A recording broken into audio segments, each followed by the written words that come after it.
福利院瘫痪20年的女人离奇死亡。结果在机缘巧合下，她不仅死而复生，竟然还获得了上天恩赐的无上力量。而从那以后，她经常能看到邪恶之人散发出的红色迷雾。猥琐大叔跟踪醉酒女郎进了小巷，艾娃正义之心泛滥，决定跟上去阻止。可他万万没有想到，转眼间形势逆转，一群女人突然出现，不仅打劫了猥琐大叔，就连艾娃也受到牵连。此时的他就好比东郭先生，幸亏艾娃拥有自愈能力，恢复如初后，他满身是血的找到自己的损友，但他不知道之前萨尔维已经警告过他。如今损友看见艾娃就如瘟神一样，唯恐避之不及。看清楚他们的真面孔，艾娃愤怒离去。要不说是患难见真情嘛，只有大卫半路追出来，愿意与他共患难。不过现在谁也说不好，他又是不是另有目的呢？与此同时，杜雷蒂设计篡位，顶替了文森特接管了教会。他命令受过训练的修女去实验室偷回丢失多年的圣物。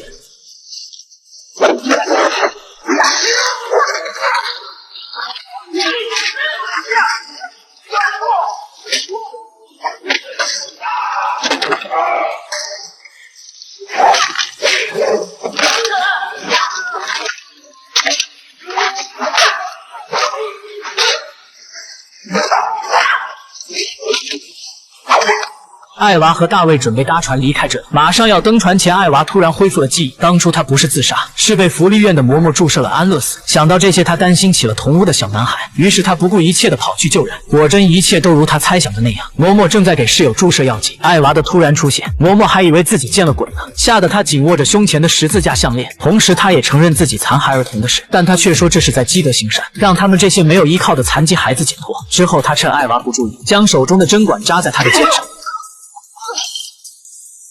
可艾娃现在有圣皇护体，很快就痊愈，反手就将嬷嬷掐死。虽然他是罪有应得，不过自己毕竟是杀了人。准备离开时，他看到教会的丽丝堵在门口，艾娃还以为对方是来抓他回去的，殊不知丽丝受杜雷蒂的委派，拿回艾娃体内的圣环。至于他是死是活并不重要。危难中，玛丽出现挡在艾娃的身前，而玛丽才是真正来劝艾娃回去的。两人打斗之际，艾娃赶紧溜之大吉，返回登船处，发现大卫竟然一直在等他，甚至知道他会回来，已经买好了下一班的船票。等打斗的两人赶来，艾娃早已登船离开，此时他还洋洋得意。其实凶险的厄运才刚刚开始。另一边，萨尔维博士展开记者发布会，放出修女闯进实验室的监控视频，甚至不怒自威地扬言要与教会开战。而博士之所以费尽心思寻找圣物，是为了救治自己患病的儿子，也就是当初艾娃看到的神秘男孩。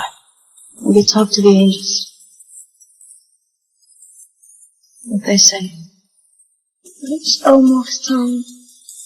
拿到圣物的杜雷蒂马上要将东西送去总部邀功，但文森特却极力反对，说眼下应该先找回圣环，再讨论其他。而此时在杜雷蒂的眼中，只考虑自己未来的锦绣前程。何况文森特现在已经是自己的下属。见对方没有采纳自己的建议，文森特转头就将圣物押送的路线告诉给了萨尔维博士，条件是他不能再打艾娃的主意，因为艾娃有更重要的使命。未来他要对抗来自地狱的魔龙。虽然博士不相信地狱的传说，但他还是答应了交换条件。要说文森特还真是个乌鸦嘴，在两个修女追上艾娃的同时，魔龙果真出现了。